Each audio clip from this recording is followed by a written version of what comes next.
What's going on, y'all? Attorney Tom here. Time to watch dumb people do dumb things on TikTok for our entertainment. Let's jump right into it. Okay. Can you stand with your feet together and your hands at your side? Okay, so again, I'm not going to do an evaluation for you until I talk to my attorney and all that too. Okay.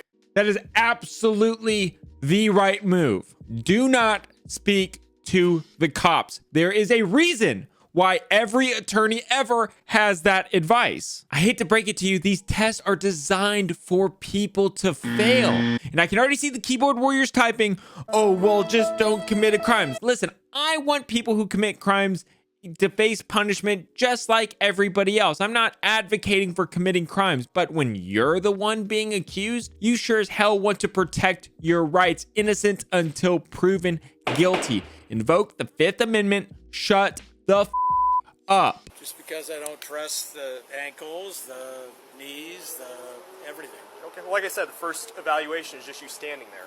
All you have to do is follow my Okay, finger. that's awesome. And I totally respect you, but I don't, this whole process, I don't, so. This whole process, what? So this officer is doing exactly what he is trained to do in this situation. If an individual is expressing the desire for an attorney, but they keep talking, then they are willingly continuing the conversation. Ask for an attorney and then shut the up.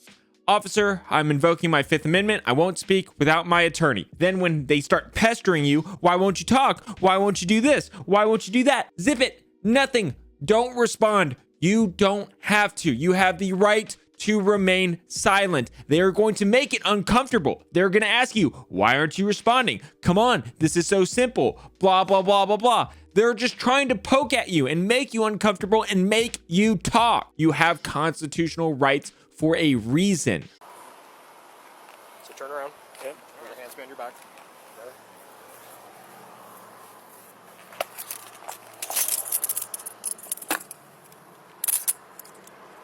Okay, last comment on this video before we move on to hopefully some more fun stuff.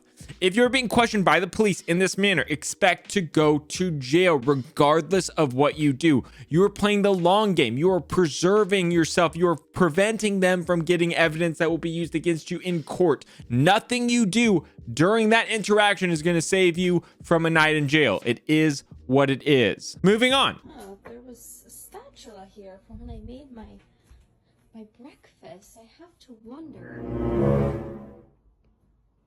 where my spatula went. Exactly. This dog gets it. Shut the f up. Good job, dog. I'm proud of you.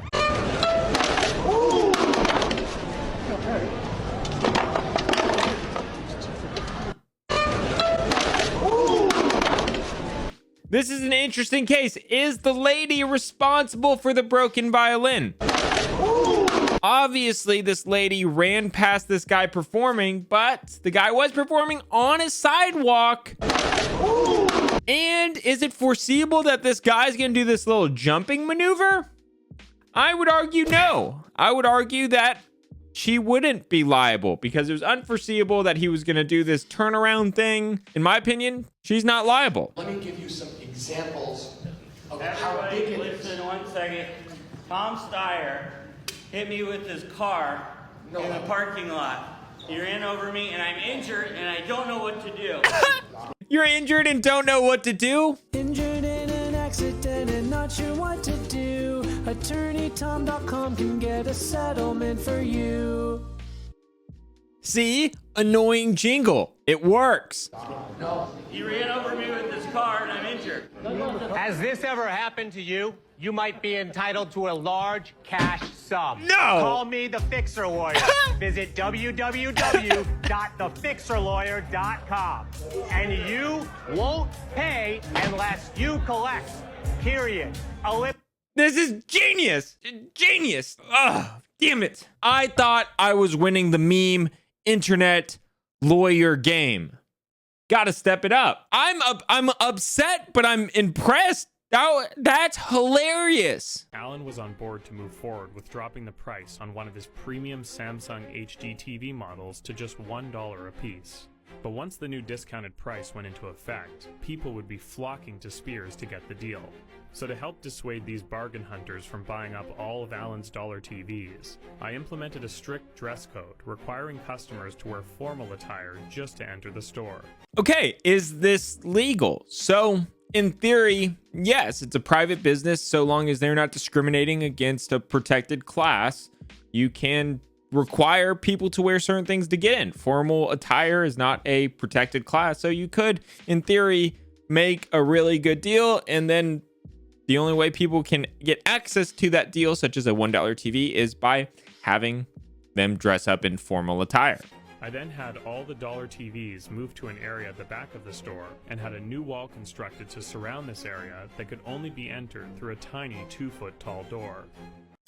Okay, the tiny 2-foot tall door probably is not up to safety regulations. I would imagine that that is some sort of fire hazard and could very well be dangerous. Finally, in between the door and the TVs, I added a live alligator, which would hopefully force customers who made it this far to reconsider their decision to take advantage of the great offer. Okay, putting an alligator between the door and the TVs, it's not even negligent at that point. It's basically intentional, or maybe grossly negligent. Very interesting. All I'm saying is if that alligator injured somebody, I would have no problem being that personal injury lawyer on that case. That's a case I would take. My gorgeous wife before she got hit by a car.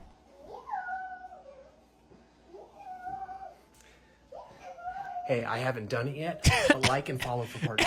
Y'all, remember, I don't condone committing crimes. If you're going to commit a crime or you're thinking about committing a crime, don't post it on social media. This is why you don't climb on the freaking counters. Augustus, calm down. Mommy's got you. Hold on. Hold on. I don't even know what you did. Oh my God. Poor Augustus. He doesn't know better. He's an orange cat. Augustus, calm down. Augustus, I will sue the mashed potato masher for you pro bono. Justice for Augustus. Wow. It kind of rhymes. Did you know that if you're a billionaire, you can just do whatever you want?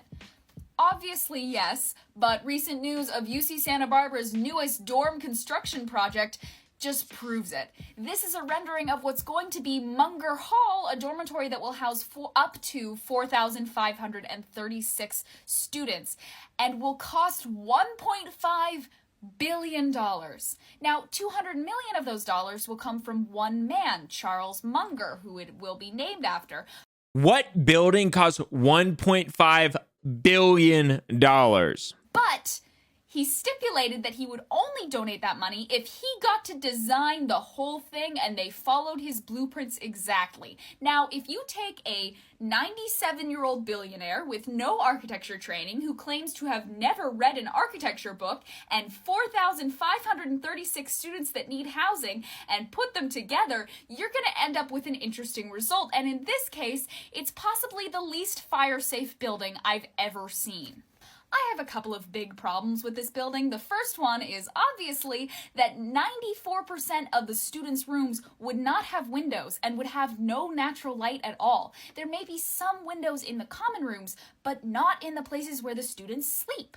Charles Munger says that college students don't need natural light, and if they do, it will lure them out into their common areas. But Charles Munger also went to college during the Second World War. So I'm just saying, maybe he doesn't have a 100% accurate view on what's good for college students nowadays. Okay, I couldn't find a better picture of it than this, but some of the rooms would also have fake windows above the beds that emitted soft light, which just sounds like he's admitting that, yes, the students do need natural light. My second big problem with Munger Hall is that it only has 2 exits. And that cannot be safe at all. I guarantee you, in the first week this building is open, a fire alarm will be pulled, and 4,500 students will have to try to get out of those 2 exits without trampling each other.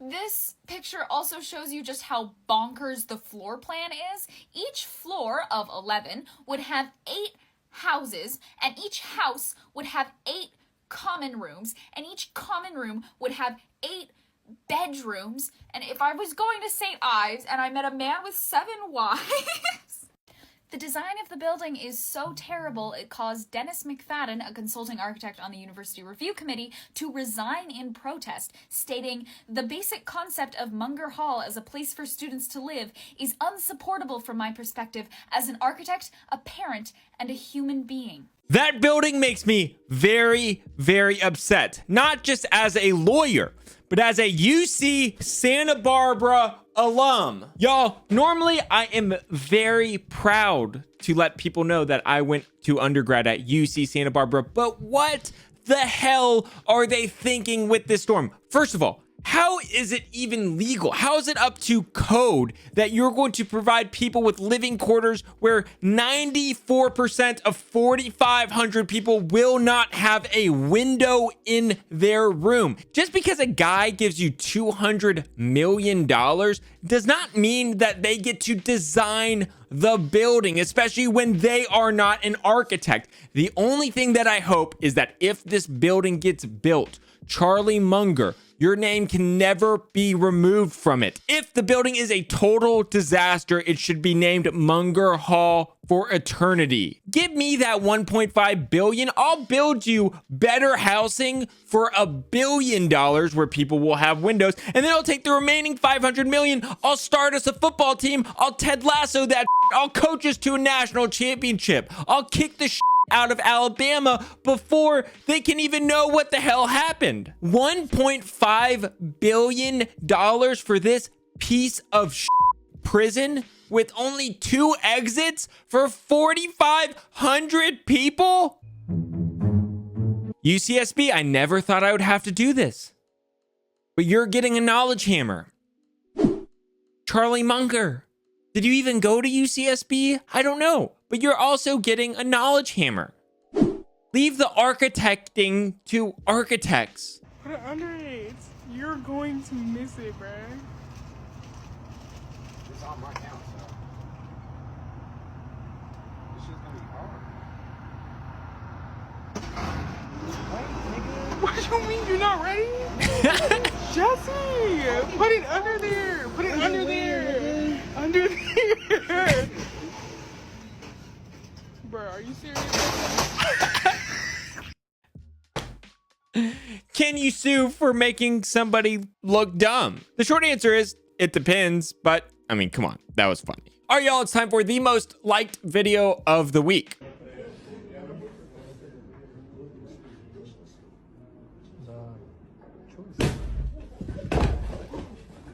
Oh my. Oh, they put an airbag under his couch? Oh! Oh! I'm glad he's okay. And because he's okay, we can laugh at it. But I don't think people realize how powerful airbags are. When people are in collisions, the airbags need to deploy instantly. And people think that airbags are nice and fluffy and they're like big pillows. No, that's not what airbags are. People get hurt from airbag impacts, but the idea is you just get less hurt than not having airbags. This guy got yeeted.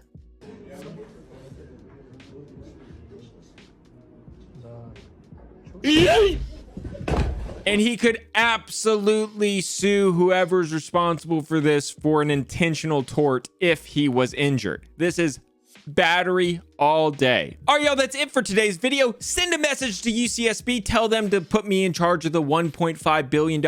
I promise you I could build something just as good and get us a national championship in football. All right, y'all, my goal is always make content worthy of your time. Thank you so much for watching. Talk to you soon. Bye. He's a catastrophic injury attorney who accidentally became a YouTuber. Attorney Tom.